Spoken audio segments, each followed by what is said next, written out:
pagi saudara yang terkasih dalam Tuhan Yesus. Kita bersyukur pada pagi ini kita masih diberi kesempatan untuk datang ke hadapan Tuhan dalam ibadah doa pagi ini. Marilah kita mempersiapkan hati dan pikiran kita untuk memuji dan memuliakan nama Tuhan.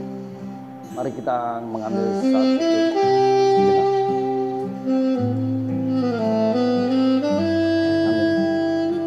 Mari kita menaikkan satu pujian, hidup adalah kesempatan.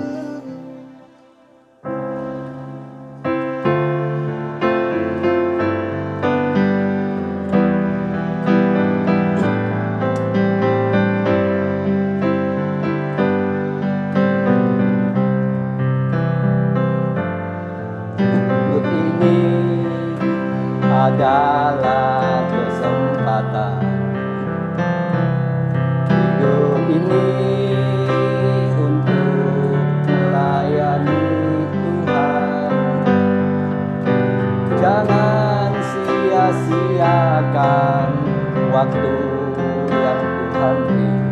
Hidup ini adalah berkat.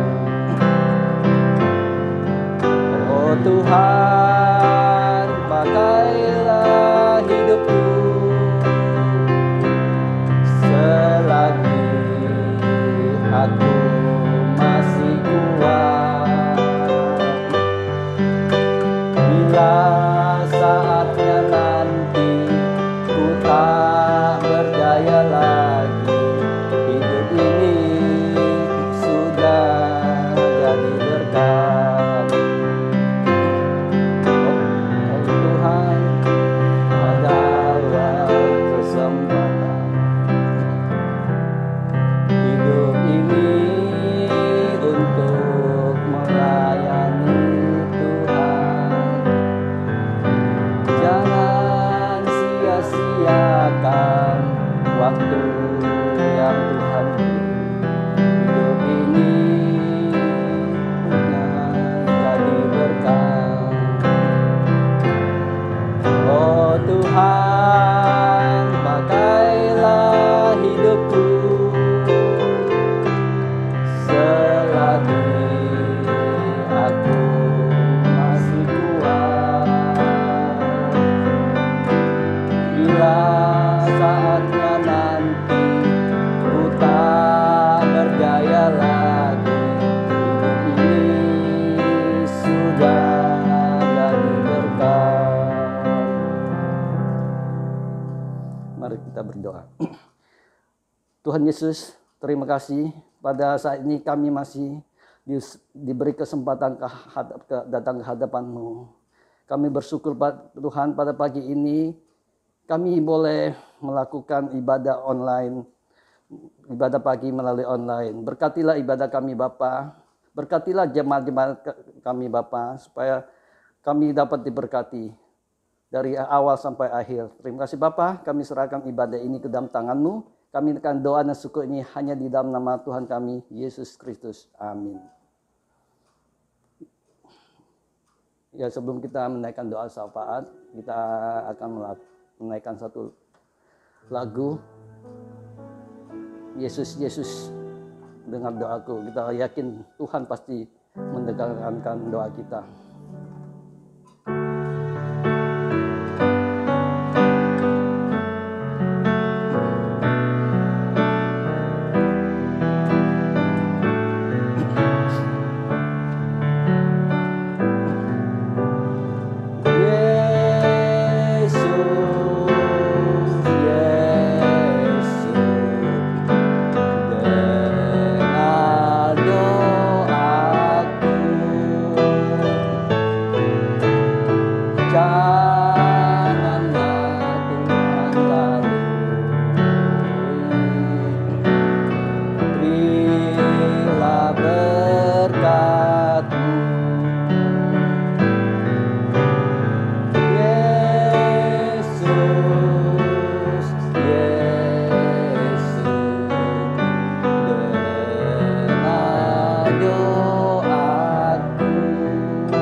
Janganlah Tuhan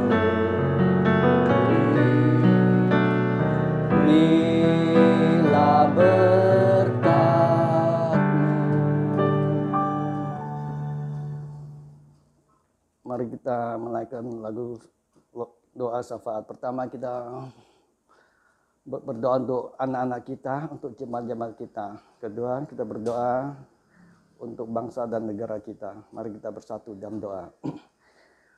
Tuhan Yesus, pada pagi ini kami datang ke hadapan-Mu. Kami mohon Bapa, kami berdoa untuk anak-anak kami Bapa yang sekolah melalui online. Tolonglah Bapa, berkatilah pendidikan mereka supaya mereka mempunyai kepandaian untuk belajar dan dapat mencapai cita-citanya Bapa. Jauhkanlah anak-anak kami dari terpapar dari virus penyakit corona Bapa.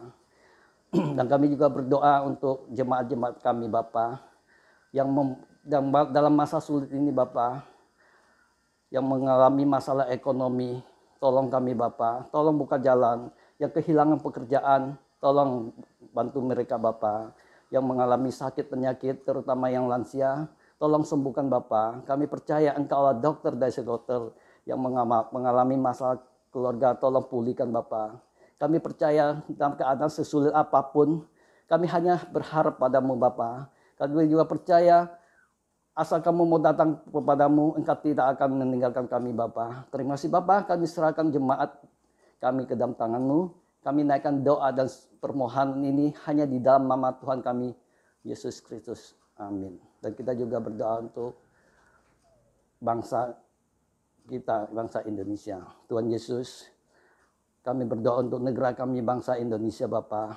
Kami juga bersyukur pada saat ini masalah COVID sudah melandai. Tapi kami juga percaya Tuhan, tolong kami Bapa. Baik walaupun yang melandai, tolong berilah supaya rakyat kami tetap taat mengikuti prokes pemerintah supaya segera dapat berakhir. Dan mengalami masalah kesulitan ekonomi, tolong buka jalan Bapa. Kami mohon Bapa, pulihkanlah negara kami Bapa. Jauhkan dari segala bencana ini Bapa. Terima kasih Bapa. Kami percaya akan Engkau mendengar doa kami. Terima kasih Bapa. Kami serahkan doa-doa kami ke dalam tangan-Mu. Kami naikkan doa ini hanya di nama Tuhan kami, Yesus Kristus. Amin. Sebelum kita mendengarkan renungan firman Tuhan, marilah kita menaikkan satu pujian. Roh Kudus, Kau hadir di sini.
Selamat pagi jemaat yang dikasihi oleh Tuhan Yesus Kristus. Kita bersyukur pagi ini di dalam ibadah persekutuan doa pagi kita mendapat anugerah untuk bisa mendengar firman Tuhan.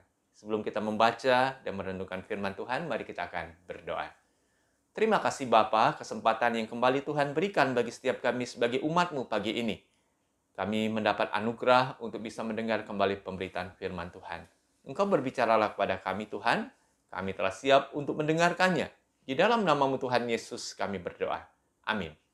Kita akan membuka bersama-sama Alkitab kita dari surat 1 Petrus pasal yang pertama, ayat 22 dan ayat yang ke-23. Saya akan membacakan di dalam surat 1 Petrus pasal yang pertama, ayat 22 dan ayat yang ke-23 untuk jemaat sekalian mendengarkannya. Karena kamu telah menyucikan dirimu oleh ketaatan kepada kebenaran, sehingga kamu dapat mengamalkan kasih persaudaraan yang tulus ikhlas, hendaklah kamu bersungguh-sungguh saling mengasihi dengan segenap hatimu. Karena kamu telah dilahirkan kembali bukan dari benih yang fana, tetapi dari benih yang tidak fana oleh firman Allah yang hidup dan yang kekal. Puji Tuhan, apa yang kita dengar melalui pemberitaan dan juga pembacaan Alkitab hari ini. Kalau kita merenungkan kembali akan keberadaan diri setiap kita, kita ini adalah orang-orang yang begitu istimewa. Sebagai orang-orang yang mengaku percaya kepada Kristus, kita adalah orang-orang yang sangat luar biasa, yang telah mengalami anugerah terbesar dari Tuhan, yaitu keselamatan itu sendiri. Kalau kita merenungkan kembali, waktu kita percaya kepada Kristus Tuhan, kita dipilih oleh Allah untuk menjadi anak-anaknya. Bukan berdasarkan kita ini pribadi yang sudah baik dibandingkan dengan orang lain. Bukan didasarkan bahwa kita lebih dermawan, lebih berjiwa sosial, lebih berperilaku baik, lebih ini dan lebih itu dibandingkan dengan orang lain. Bukan itu. Tapi firman Tuhan ingatkan kepada setiap kita, waktu kita percaya kepada Kristus Tuhan, kita dipilih oleh Allah menjadi anak-anaknya berdasarkan anugerah Tuhan semata. Mungkin ada di antara kita yang mengalami kehidupan masa lalu yang begitu jahat, begitu berdosa. Tapi Tuhan pilih kita, Tuhan memanggil kita untuk percaya kepada Kristus. Itulah anugerah Tuhan. Nah, di dalam surat 1 Petrus pasal yang pertama ini diingatkan bahwa setiap orang yang percaya kepada Kristus Tuhan, apa sebetulnya yang dia alami waktu dia percaya kepada Kristus? Hal yang pertama itu dikatakan, waktu kita percaya kepada Kristus, kita telah dilahirkan kembali. Bukan dari benih yang fana, tapi dari benih yang tidak fana, yaitu firman Tuhan yang hidup dan yang kekal. Luar biasa. Betul, setiap kita ketika kita hadir di tengah-tengah dunia ini, kita dilahirkan dari benih Bapa kita, melalui keluarga. Kita dilahirkan di tengah-tengah dunia ini. Tetapi ingat apa yang dikatakan oleh firman Tuhan, waktu kita dilahirkan di tengah-tengah dunia ini secara jasmani, status kita sudah menjadi orang berdosa.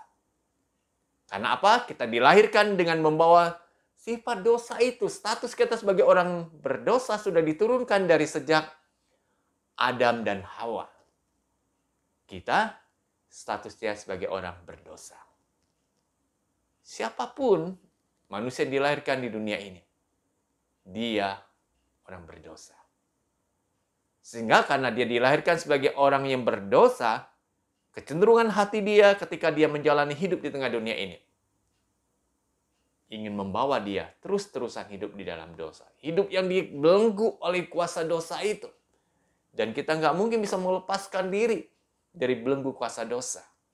Tetapi ketika kita percaya kepada Kristus, Allah memanggil kita, memilih kita untuk percaya kepada Kristus.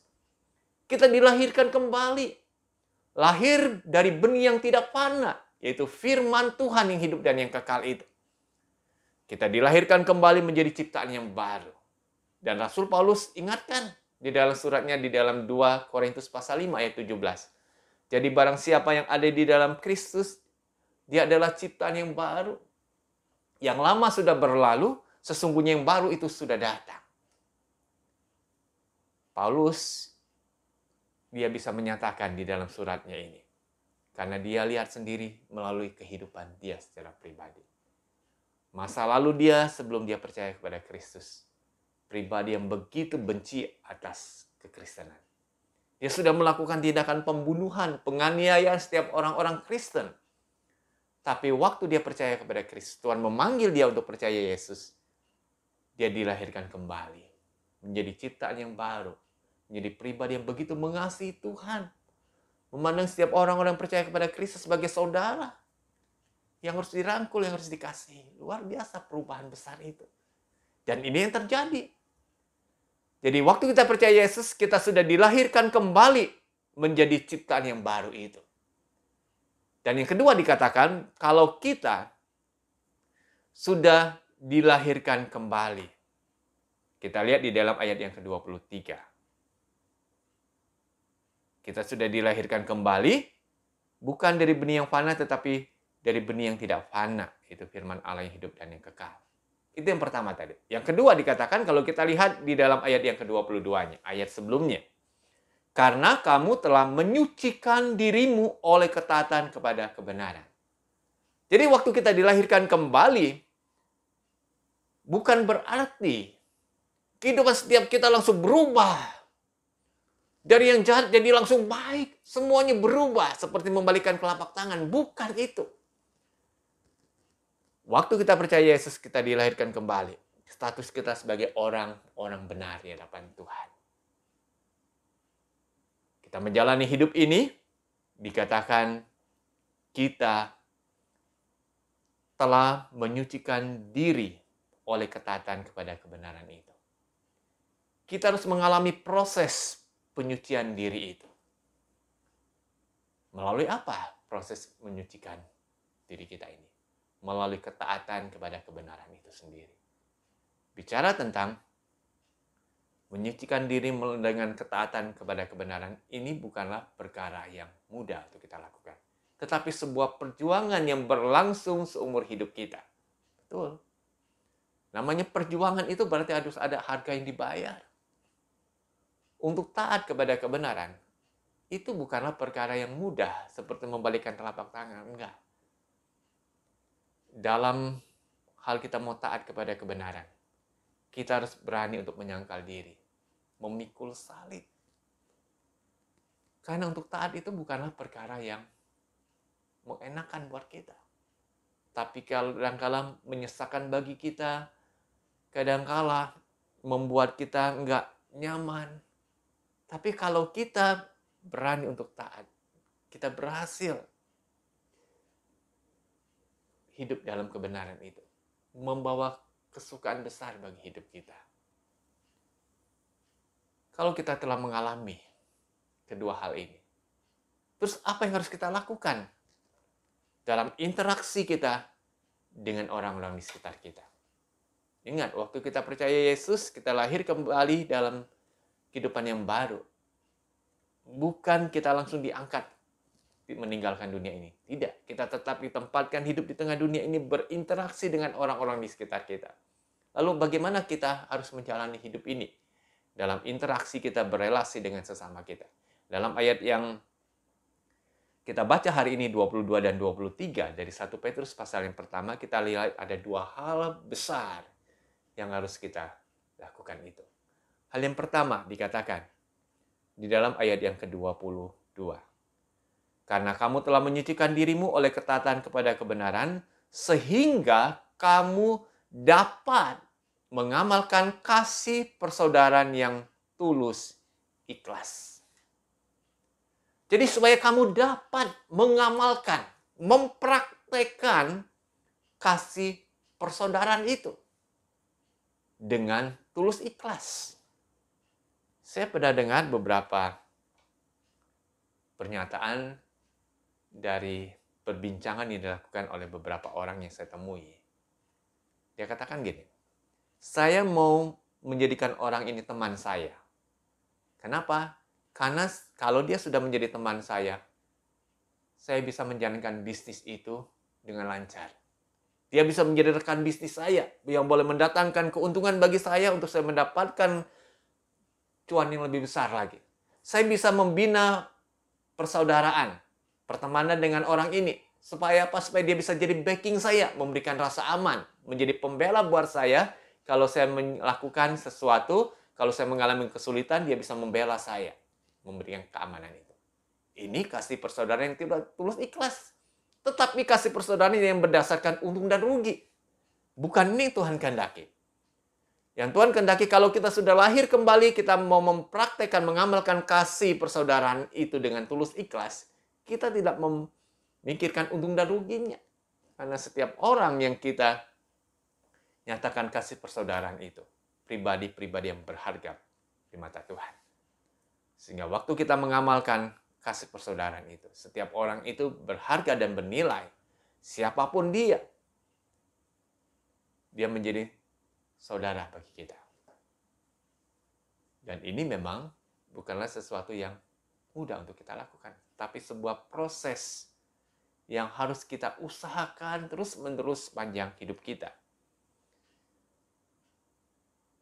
Dan hal yang kedua dikatakan dalam ayat yang ke-22 ini. Hendaklah kamu bersungguh-sungguh saling mengasihi dengan segenap hatimu. Kamu bersungguh-sungguh untuk saling mengasihi itu dengan segenap hati. Kekristenan dikenal dengan ajaran kasih yang luar biasa. Karena ini perintah baru yang Kristus telah berikan bagi kita. Perintah untuk saling mengasihi. Betul. Karena Kristus sendiri adalah kasih itu yang Tuhan nyatakan, yang bisa dialami dan dirasakan oleh manusia. Yesus itu adalah kasih itu sendiri yang telah mati buat kita. Sehingga kalau kita telah mengalami kasih Allah, kita percaya Yesus, harusnya kita bisa mewujud nyatakan kasih itu melalui kehidupan kita untuk saling mengasihi. Bicara tentang hidup saling mengasihi, memang mudah untuk kita lakukan, untuk kita katakan. Tetapi ketika kita bicara untuk mempraktikkan melakukan hal itu, inilah perkara yang sulit. Tapi ingatlah, apa yang firman Tuhan katakan tadi. Kalau kita sudah dilahirkan kembali, kita harus mempraktekkan, menyucikan diri kita oleh ketaatan kepada kebenaran itu. Kita mau taat kepada kebenaran itu. Kalau kita mau taat, maka kita dimampukan untuk hidup saling mengasihi. Yang menjadi penghalang terbesar buat hidup kita saling mengasihi. Karena kita nggak mau taat kepada kebenaran itu sendiri. Kita mau mengikuti kemauan kita sendiri. Kita melawan kebenaran itu sendiri berdasarkan keegoisan kita. Inilah menjadi penghalang terbesar. Kita membuat aturan-aturan, membuat syarat-syarat tertentu untuk kita mengasihi orang lain. Tapi yang Tuhan kehendaki, kalau kita mengaku percaya Yesus, kita sudah lahir baru. Kita harus belajar untuk mentaati kebenaran itu. Jadi hari ini, biarlah kita boleh belajar untuk merefleksikan kembali diri kita. Seberapa lama pun engkau sudah mengaku percaya Yesus. Tapi apakah dalam hidup yang kita jalani selama ini, kita sudah mengaplikasikan kehidupan baru kita itu dengan hidup yang mau mengamalkan kasih persaudaraan dengan tulus ikhlas. Merangkul setiap orang-orang yang Tuhan pertemukan dalam hidup kita. Bukan hanya orang-orang yang sudah percaya Yesus, saudara-saudara seiman kita, tetapi juga untuk orang-orang yang belum percaya kepada Kristus. Kita untuk bisa mengerti bahasa seseorang itu memang banyak kendala, sulit. Karena begitu banyaknya bahasa-bahasa yang ada. Tetapi satu bahasa yang bisa dimengerti oleh semua orang. Siapapun dia, dari suku manapun, dari agama manapun, bahasa yang bisa dimengerti itu adalah bahasa kasih. Bahasa kasih yang kita praktekkan melalui tindakan. Bisa dirasakan dan dialami. Dan kedua, kita diingatkan untuk kita saling mengasihi dengan segenap hati. Setiap orang yang Tuhan pertemukan dengan kita. Jangan sampai kita yang mengaku sebagai orang percaya Yesus, justru kasih kita itu dipertanyakan oleh orang lain. Jadi biarlah melalui firman Tuhan yang disampaikan hari ini, kita mau belajar untuk mentaati. Amin. Firman Tuhan, kita akan berdoa. Terima kasih Tuhan untuk firman-Mu pagi ini, yang mengajar kami kembali, mengingatkan kami bahwa kami orang yang percaya Yesus, kami sudah dilahirkan kembali. Lahir baru. Dan kami boleh menjalani hidup ini untuk terus-menerus menyucikan diri dengan ketaatan pada kebenaran itu. Sehingga dalam relasi kami dengan orang di sekitar kami, bisa kami mempraktekkan kasih, mengamalkan kasih persaudaraan dengan tulus ikhlas, dan hidup saling mengasihi dengan segenap hati kami. Terima kasih Tuhan untuk apa yang kami dengar, dan ajar kepada kami, mampukan kami untuk melakukan apa yang kami dengar hari ini. Kami bersyukur untuk berkat yang boleh kami terima melalui ibadah persekutuan doa pagi kami hari ini, dan saat kami akan mengakhiri, melanjutkan aktivitas kami sepanjang hari ini. Tuhan sertai, dan Tuhan bimbinglah langkah kami. Dalam nama-Mu Tuhan Yesus kami berdoa. Amin. Ya, kita akan mengakhiri ibadah kebaktian doa pagi ini. Mari kita menaikkan satu pujian. Bapa, terima kasih.